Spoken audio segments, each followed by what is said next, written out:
Title: In court, my wife's boyfriend, a lawyer, laughed. The judge is my friend. You're leaving this room with nothing, soldier. My wife smirked. He's too scared to even speak. Look at him. He slid a paper in front of me. Sign it, now. He had no idea who I really was. Chapter 1. The Insult. The courtroom smelled faintly of old wood and floor polish, the air thick with the low hum of whispers. I sat at the petitioner's table in my uniform's dress blues, not because I needed to, but because I wanted a reminder of who I was before all this. Years in service, countless missions, sacrifices, all now reduced to a divorce hearing. Across from me sat my soon-to-be ex-wife, her manicured nails drumming lightly on the table. Beside her was her boyfriend, a tall, slick-haired attorney with an expensive suit and the kind of smirk that made you want to break something. He leaned back in his chair, glancing at me with lazy confidence. The judge is my friend. You're leaving this room with nothing, soldier. My wife smiled at him, then turned to me. He's too scared to even speak. Look at him. The lawyer pulled a document from his briefcase and slid it across the table toward me. Sign it, now. I looked down at the paper. It was a property settlement, one that stripped me of the house, the savings, even my truck. It was robbery, dressed up in legal language. I didn't pick up the pen. Instead, I looked him in the eye, my voice calm, almost casual. You really have no idea who I am, do you? Chapter 2. Before the betrayal. 3 years ago, if you'd told me I'd be sitting in a courtroom across from her, I would have laughed. Back then, she was my anchor, or so I thought. We met when I was still in active service. She said she admired my discipline, my loyalty, my sense of duty. I thought she meant it. But I also noticed the way her eyes lit up when we went to events. Not because she was proud to be on my arm, but because she liked the attention. She liked being introduced to powerful people. She liked the way officers' wives would lean in to hear her talk. When I rotated back stateside and took a desk role at the base, things changed. She complained about the hours, about the boring life, about how I wasn't the man she married. I chalked it up to adjustment. Then came the late-night work dinners, the phone calls taken in the garage, the sudden obsession with her appearance. I wanted to believe her excuses. I really did. The truth came in the ugliest way possible. I returned home early from a training seminar and found them, her and him, in my living room, wine glasses on the table, his suit jacket on my chair.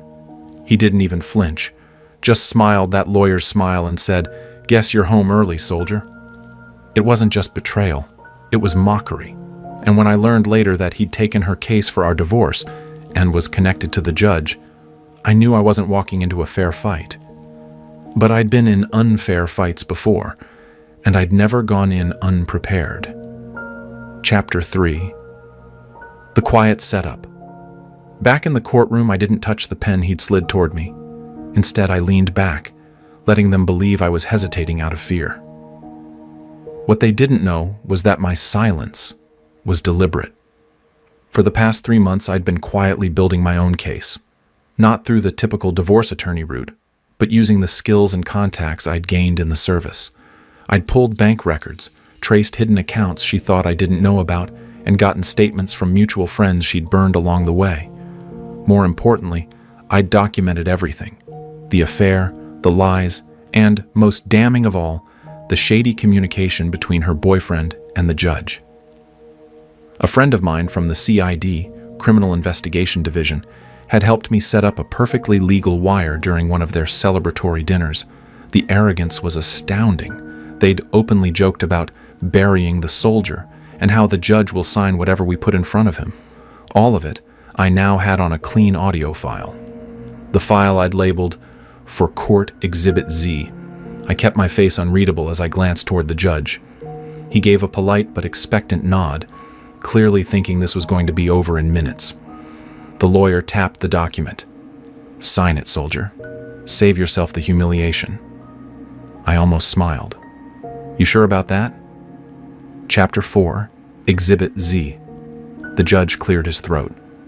"Mr. Walker, either sign the agreement or state your objection." I stood slowly, buttoning my jacket. Your Honor, I do have an objection, and an additional piece of evidence. The lawyer rolled his eyes. Your Honor, this is a transparent stall tactic. There's no new evidence on record. I reached into my briefcase and set a small digital recorder on the table. Actually, there is, labeled for submission as Exhibit Z. The room shifted. Murmurs from the gallery, the clerk straightening in her chair. The judge's brow furrowed. Proceed. I pressed play. Her boyfriend's voice filled the courtroom, smooth and arrogant. Don't worry, babe. The judge will sign whatever we put in front of him. We'll bleed him dry and toast to it in Cabo. My wife's laughter followed, unmistakable. He's too scared to fight back. By the time he realizes the house, the accounts, everything will be ours. A gasp rippled through the spectators. My wife's eyes widened. Her lawyer sat frozen for a moment before leaping to his feet. Objection! This is an invasion of privacy, the judge cut him off sharply. Overruled. Continue the recording. I did, and the next line was the one I'd been waiting for. Her boyfriend again. Even if he tries, I'll bury him. The judge is my buddy. We've done this before. Now the judge leaned forward, eyes locked on the lawyer, his voice icy. Is that your voice, counselor? The color drained from his face. Chapter 5. The turn of the tide. The silence in that courtroom was suffocating. Even the sound of the air conditioner felt loud. The lawyer swallowed hard, his voice suddenly small. Your Honor, this is taken out of context. The judge slammed his gavel once. Mr. Cole, you will not insult this court with flimsy excuses. This recording demonstrates clear collusion and misconduct. Bailiff, seize that device for evidence. 2 bailiffs stepped forward, one collecting the recorder, the other positioning himself near the lawyer, just in case. My wife looked between me and her champion, realization dawning that her supposed ironclad plan had just cracked wide open. The judge turned to me. Mr. Walker, I'll be reviewing this evidence thoroughly. For now, all asset transfer requests are frozen pending investigation.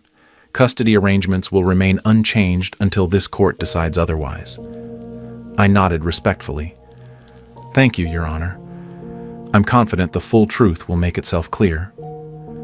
I didn't mention the other pieces of evidence waiting in my folder. Photographs, bank transfer logs, and one particularly incriminating email that tied them both to an offshore account. That would come later, once the first blow had done its work. Her lawyer leaned toward her, whispering urgently, but I could hear enough. We need to settle before this escalates. If the judge pursues this, her sharp reply, settle? We're not giving him anything. I just smiled to myself, because this battle had stopped being about what I'd get. It was now about how much they'd lose. Chapter 6. The Second Strike Court adjourned early that day, but I didn't go home. I walked straight to the district attorney's office.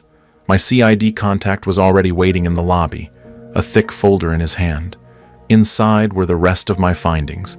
Bank transfers from my wife's joint account with her boyfriend, emails detailing asset hiding, and, my personal favorite, a photo of them vacationing in the Maldives last year during a business trip she claimed was to attend a women's leadership conference.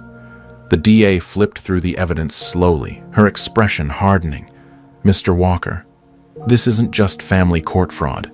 This is conspiracy, financial misconduct, and bribery of a public official. We'll be opening a criminal investigation immediately. By the time I left the DA's office, warrants were already being drafted. The following week, I walked into court again. This time, the atmosphere was different, tense, charged. My wife's lawyer didn't meet my eyes. 2 men in dark suits stood near the back. Internal affairs. The judge took his seat, shuffled some papers, then looked up at the gallery. Before we proceed, this court has been made aware of ongoing criminal inquiries involving parties present. As such, all divorce proceedings are suspended pending the outcome of said investigation. Furthermore, he looked straight at her lawyer. Mr. Cole, you are hereby removed from this case. Bailiff, please escort Mr. Cole to the side chamber for questioning. The gasp from my wife was almost theatrical. She reached for him, but he didn't even glance back. I leaned toward her just enough so she could hear me. "You told me I had no choice. You were right. I didn't. I had to destroy you." Her face went pale. She knew this wasn't over. It was only getting worse. Chapter 7. Total collapse. 3 weeks later, the story broke. Local news ran the headline: "Prominent attorney and lover accused of bribing judge, defrauding veteran in divorce case." It spread fast. By the second day, national outlets were replaying snippets of the audio. Her laugh, his smug promises, over and over. My phone buzzed non-stop with messages from people I hadn't heard from in years. Most were congratulations. Some were apologies for ever doubting me. Her world, however, was crumbling. Her boyfriend was disbarred within a month and now faced up to 12 years in prison.